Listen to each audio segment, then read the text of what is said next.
सकती हैं। मरूसी असर होगा कि है तो मर्द लेकिन इसमें मरूसी असर है, पैदाइशी कि इसमें स्पर्म बनने का जो अमल है वो मौजूद ही नहीं है। और इसके अलावा उसमें चोट कोई वगैरह खसिया पे लग सकती है बचपन में या अपना नौबलूगत लड़क। रब्बि इश्रह ली सदरी व यस्सिर ली अमरी वहलुल उक़दतम मिन लिसानी यफ़क़हू क़ौली।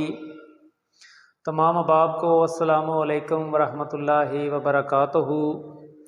कानून मुफ़रज़ा की जो आज की क्लास है इसमें हम पढ़ेंगे जी अदम जरासीम यानी गैर मौजूदगी जरासीम की, कि जब टेस्ट करवाया जाए तो उसमें एक्टिव जो स्पर्म हैं, एक्टिव सेल हैं वो ज़ीरो आए तो इसको कहेंगे कि इसमें जरासीम मौजूद ही नहीं है।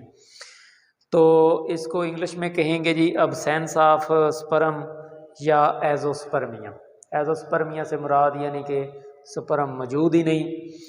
अब जो बंदा मर्द पैदा हो चुका है, मर्द है और उसमें ये चीज़ें, एक तो ये चीज़ें मरूसी भी हो सकती हैं, मरूसी असर होगा कि है तो मर्द लेकिन इसमें मरूसी असर है, पैदाइशी कि इसमें स्पर्म बनने का जो अमल है वो मौजूद ही नहीं है। और इसके अलावा उसमें चोट कोई वगैरह खसिया पे लग सकती है बचपन में या अपना नौबलूगत लड़कपन में या जवानी में कोई ऐसी चीज़ आपको चोट लगी खसिया पे जिसकी वजह से वो जो खसिया में मनी बनने का जो अमल है वो रुक गया या ख़त्म हो गया। इसके अलावा खसिया में छोटे बच्चों में मुख्तलिफ अमराज भी पैदा होती रहती हैं। अगर खसिया का नाकामयाब ऑपरेशन से भी, अगर वो ऑपरेशन कोई करवाया आपने और वो कामयाब नहीं रहा तो इस वजह से भी आइंदा वो स्पर्म बनने का अमल रुक जाता है।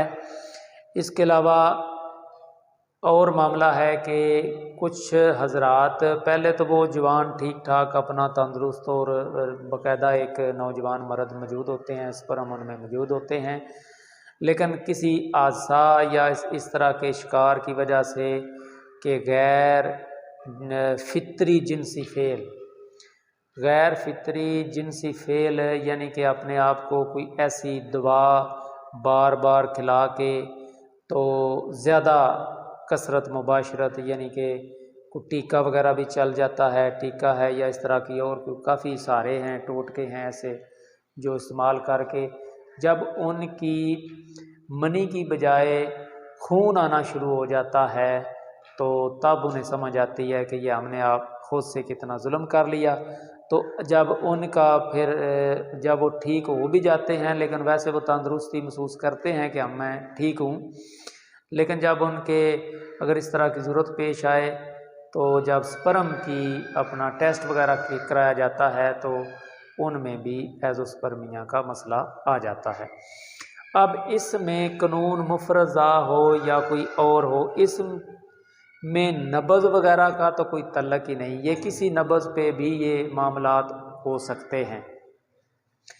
लेकिन अगर कहा जाए कि उनमें अदम अपना स्पर्म मौजूद ही नहीं है तो स्पर्म बनेंगे हमेशा खुश्क सरद नब्ज़ में। स्पर्म बनना भी शुरू होते हैं, इनमें ख़मीर भी पैदा होना शुरू होता है इस नब्ज़ पे। तो सबसे आप कह लें कि सबसे गाढ़ा सबसे मुग़ल्लज़ मनी बनती है इस नब्ज़ पे जाके। इस नब्ज़ पे मनी सबसे गाढ़ी होती है तो यहाँ मनी बनना शुरू भी हो जाती है और उसमें ख़मीर भी पैदा होना शुरू हो जाता है। तो लिहाजा ऐसे लोग जो एजोस्पर्मिया के मरीज़ हैं उनके लिए जी कानून मुफरज़ा की ही तजवीज़ करदा जो राय है उसके मुताबिक ही चलेंगे। तो इनके लिए भी आप 2 मुलय्यन और 3 जो मुकव्वी है वो इन्हें देना शुरू कर दें तो फिर इंशाल्लाह कुछ ज़रूरी नहीं है स्पर्म बन जाएं, लेकिन एक कोशिश है। तो कम से कम इंसान का जो है ना वो अमल इतना ही है कि इंसान कोशिश कर सकता है, बाकी अल्लाह ताला की ज़ात जाने।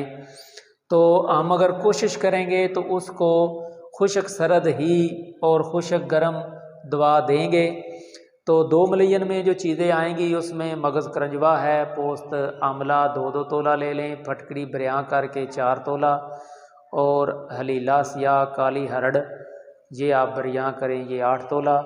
ان چاروں کو آپ اس کا صفوف بنا لیں، تو آپ 1 ماشا صفوف اس کا، اور اس کے علاوہ جو 3 مکوی بتائی ہے اس میں لونگ ہیں، جائفل ہے، جلوتری ہے، دار چینی، خلنجاں تلخ، بالچر، یہ آپ 2 تولہ لیں، اس میں زعفران 6 گرام ڈالیں، اور اس کے علاوہ 1 پاؤ اس میں شہد ڈال کے جب اس کا ان سب کو مکس کر لیں، اس کا صفوف بنا کر شہد ڈالیں گے تو مکس کر لیں تو یہ ایک معجون بن جائے گی۔ تو آپ معجون بھی تقریباً 1 گرام وہ بھی استعمال کرنا شروع کریں صبح و شام دودھ کے ساتھ، تو انشاءاللہ امید ہے 1 ماہ یہ مسلسل استعمال کریں، اس کے بعد دوبارہ آپ رپورٹ کروائیں۔